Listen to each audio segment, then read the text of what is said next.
अपनी तुलना दूसरों से नहीं करनी चाहिए।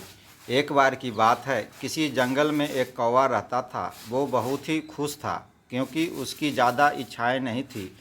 वह अपनी ज़िंदगी से संतुष्ट था। लेकिन एक बार उसने जंगल में किसी हंस को देख लिया और उसे देखते ही सोचने लगा कि ये प्राणी कितना सुंदर है। ऐसा प्राणी तो मैंने पहले कभी नहीं देखा, इतना साफ और सफ़ेद। यह तो इस जंगल में औरों से बहुत सफ़ेद और सुंदर है, इसलिए यह तो बहुत खुश रहता होगा। कौवा हंस के पास गया और पूछा, भाई तुम इतने सुंदर हो इसलिए तुम बहुत खुश होगे। इस पर हंस ने जवाब दिया, हाँ, मैं पहले बहुत खुश रहता था जब तक मैंने तोते को नहीं देखा था। उसे देखने के बाद से लगता है कि तोता धरती का सबसे सुंदर प्राणी है।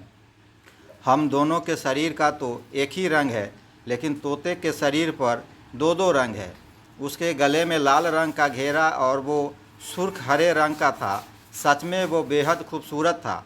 अब कौवे ने सोचा कि हंस तो तोते को सबसे सुंदर बता रहा है, तो फिर उसे देखना होगा। कौवा तोते के पास गया और पूछा, भाई तुम दो दो रंग पाकर बड़े खुश होगे।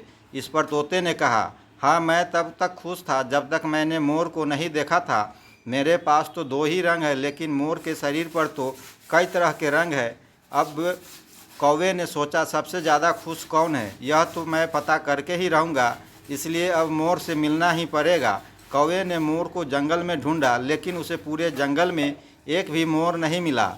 और मोर को ढूंढते ढूंढते वह चिड़ियाघर में पहुंच गया तो देखा मोर को देखने बहुत लोग आए हुए हैं और उसके आसपास अच्छी खासी भीड़ है। सब लोगों के जाने के बाद कौवे ने मोर से पूछा, भाई तुम दुनिया के सबसे सुंदर जीव हो और रंग बिरंगे हो। तुम्हारे साथ लोग फ़ोटो खिंचवा रहे थे, तुम्हें तो बहुत अच्छा लगता होगा और तुम तो दुनिया के सबसे खुश जीव होगे। इस पर मोर ने दुखी होते हुए कहा, भाई अगर सुंदर ही तो भी क्या फ़र्क पड़ता, मुझे लोग इस चिड़ियाघर में कैद करके रखते हैं, लेकिन तुम्हें तो कोई चिड़ियाघर में कैद करके नहीं रखता और तुम जहाँ चाहो अपनी मर्ज़ी से घूम फिर सकते हो। इसलिए दुनिया के सबसे सुंदर और खुश जीव तो तुम्हें होना चाहिए, क्योंकि